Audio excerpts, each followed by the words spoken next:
Police पाटलाकडूनच जागेवर बेकायदेशीर ताबा, कारवाईसाठी तक्रारदाराची जिल्हाधिकाऱ्यांकडे धाव. नमस्कार, मी रिया पवार, रिपब्लिक महाराष्ट्र न्यूजमध्ये आपलं सगळ्यांचं सहर्ष स्वागत करते. आणि ही बातमी आहे डोंगरगाव येथून आमचे प्रतिनिधी संतोष सोमासे यांच्याकडून. पाहूयात काही सविस्तर. माळाकोळी पोलीस ठाण्याच्या हद्दीतील डोंगरगाव तालुका लोहा येथील पोलीस पाटील यांनी आपल्या पदाचा आणि प्रभावाचा वापर करून गावातीलच एका नागरिकाच्या जागेवर बेकायदेशीर अतिक्रमण केल्याचा गंभीर प्रकार समोर आला आहे. आणि या प्रकरणी बाधित नागरिक रविकांत सदाशिव ढवळे यांनी जिल्हाधिकाऱ्यांकडे धाव घेऊन तात्काळ अतिक्रमण हटवण्याची आणि संबंधितांवर कायदेशीर कारवाई करण्याची मागणी केली आहे. मिळालेल्या माहितीनुसार डोंगरगाव येथील रहिवासी रविकांत सदाशिव ढवळे आणि ग्रामपंचायत मालमत्ता क्रमांक 385 मधील त्यांची जागा त्यांच्या स्वतःच्या मालकीची आणि ताब्यात आहे.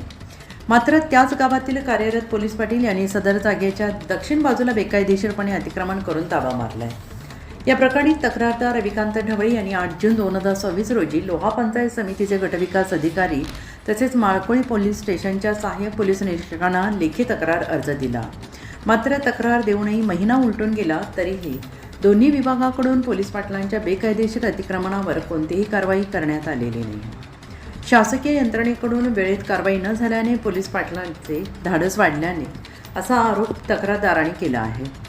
जिल्हाधिकाऱ्यांकडे न्यायाची मागणी, स्थानिक पातळीवर सुनावणी आणि कारवाई होत नसल्याने अखेर 1 जुलै 2024 रोजी अर्जदार रविकांत ढवळे यांनी थेट नांदेडचे जिल्हाधिकारी, जिल्हा परिषदेचे मुख्य कार्य अधिकारी आणि उपमुख्य कार्यकारी अधिकारी पंचायत यांची भेट घेऊन आपल्या न्यायासाठी लेखी अर्ज सादर केला.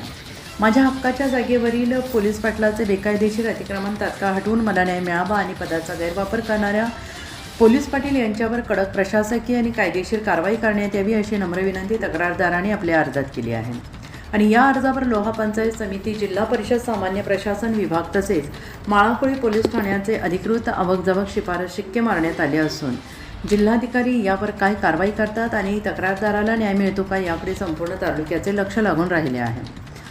अशाच बातम्यांचे नवनवीन अपडेट्स पाहण्यासाठी पाहत रहा Republic Maharashtra news live. Like करा, शेअर करा, आमच्या चॅनलला सबस्क्राईब करून बेल आयकॉन दाबायला विसरू नका. धन्यवाद.